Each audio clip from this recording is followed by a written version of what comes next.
අයිබෝන් අපි උදෑසන කතා කරා මේ අද දවසේ මේ හවස් යාමේ ඉන්න විදියක් නැති වී මොකද මේ තියෙන තත්ත්වෙත් එක්ක අද පොයේ දවසක් ඉතින් කාර්ය බහුලයි හැමෝටම කියන නමුත්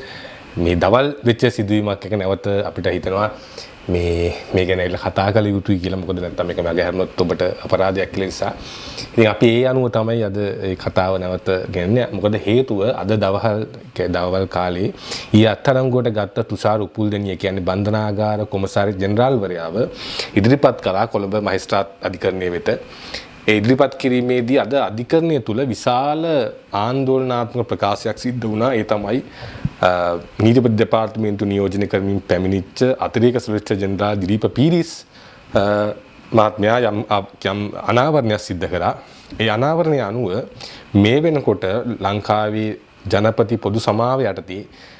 ඉක්ුත් මොනවද නත්තලටත් ඒ වගේම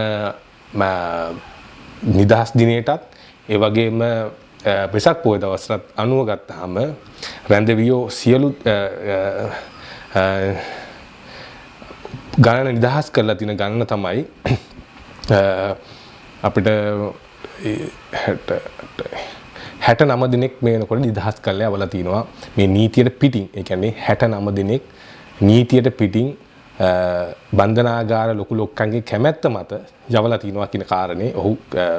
හෙළිදරව් කළා. දිලීප් පීරිස් මෙහිදී සඳහන් කරනවා 2024 නත්තල දින මේක කාලෙන් සැකකරුවෝ 57 දෙනෙක් යවලා තිනවා. ඒ වගේම විමර්ශන වලින් තහවුරුලා තිනවා කියලා කියන නිදහස් දිනේත් තවත් සැකකරුවන් 11 දෙනෙක් යවලා තිනවා. දැන් එදා අතුල තිලකරත්නත් එක්ක තමයි 69 වෙන්නේ. ඉතින් අපි දන්නේ තව ඒ අතුල තිලකරත්න විසක්කයට තව කී දෙනෙක් ගෙදර ගියාද කින්ද මන්ද කියන කාරණේ. කොහොම වුණත් දැන්ට 69 දෙනෙක්ගේ නම් සහ තොරතුරු ඇවිල්ලා තිනවා මේ අය කරා කියලා. දැන් මෙතනදී හොඳ කෑල්ලක් කියනවා. ඒ තමයි දැන් ජනාධිපති කාර්යාලය වෙත අනුරාධපුර බන්ධනාගාරයෙන් යොමු කර ලයිස්තුවේ ඉඳලා තින්නේ රැඳවියෝ 36 දෙනෙක්ගේ නම් ලයිස්තුවක්. ඒ රැඳවියන් 36 දෙනාගේ ලයිස්තුවේ කිසි තැනක අතුල තිලකරත්නගේ නම තිබිලා නැහැ. එතකොට අතුල තිලකරත්නගේ නම කොහොමද නැවත නිදහස් කිරීමේ ලයිස්තුවේදී ආවේ කියන ගැටලුව තමයි දැන් තියෙන්නේ. මොකද අතුල තිලකරත්නගේ නාම ලේඛනය අනුරාධපුර බන්ධනාගාරයේ අධිකාරිවරයා විසින් යවපු බන්ධනාගාර නාම ලේඛනය තුල මේකේ අතුල තිලකරත්නගේ නිදහස ලබලා ඉල්ලලා යවලා නැහැ. නමුත් අස්සම් කළ ආවන් පස්සේ අතුල තිලකරත්නගේ නම කොහොම හරි අතුලත් වෙලා ඔහු නිදහස් වෙලා ගිහිල්ලා තිනවා. විශේෂයෙන් මෙහිදී මේ සොලිසිටර් ජෙනරාල් චෝදනා කරනවා මේ අය තනිකරම දැන් මේ වගේ අපි උදේ කිව්වා. ඒ කියන්නේ බන්ධනාගාර 28කින් මේනවල වාර්තා හඳවලා තිනවා සම්පූර්ණ විස්තර ඉල්ලලා. ඒ වගේම මේකේ තියෙන ක්‍රමවේදය අනුව මේ අය වෙනම කියන්නේ මේ බන්ධනාගාරයේ ජේෂ්ඨයෝ වෙනම ලෝකයක් මේ බන්ධනාගාරය තුල හදාගෙන ගියා කියලා ඔහු චෝදනා කරන එක තමයි මේ මෙතන කියනවා දැන් බන්ධනාගාර කොහමද ස්වාමීනි මේ පුද්ගලයෝ Tamanගේ ආයතන ඇතුලේ වෙනම අධිරාජ්‍යයක් පවත්වාගෙන යනවා. ඒවායි ඔවුන් සිංහාරූඪ වෙලා ඉන්න ඔටුරු පැනද සිටිනවා. එවැනි තත්ත්වයක් තමයි බන්ධනාගාරයේ තියෙන්නේ. ඉතින් ඔහු කියනවා මේ 388 දිනක ලයිස්තුවක් ආවා මේ බන්ධනාගාර 28කින් ඒ ලයිස්තුව ඇවිල්ලා තියෙන්නේ ඒ ආවට නමුත් ඒ 388 ගියාට ඒකෙන් තමයි අනුරාධපුරයේ 36 දෙනා ඉඳලා තියෙන්නේ නමුත් අතුල තිලකරත්න කොහොම හරි එළියට ගිහිල්ලා තිනවා සහ ඒ වගේම කියනවා නත්ලට 57කුත් නිදහස් දවසට 11 දෙනෙකුත් ගිහිල්ලා තිනවා ඉතින් මේක එතනම් බරපතල තත්ත්වයක් හැටියට ඔහු සඳහන් කරනවා මේ අය සම්බන්ධව වත්කම් විමර්ශනයක් කරන්න කියලා මේ නිලධාරීන්ගේ තනතුරු මේ ඉහළ නිලධාරීන්ගේ වත්කම් පරීක්ෂණයක් ඇත්තටම සිදු කරන්න ඕන මොකද හේතුව දැන් අපි දන්නවා සමහර බන්ධනාගාර අධිකාරීවරු වෙඩි කන්න ඕනේ සමහර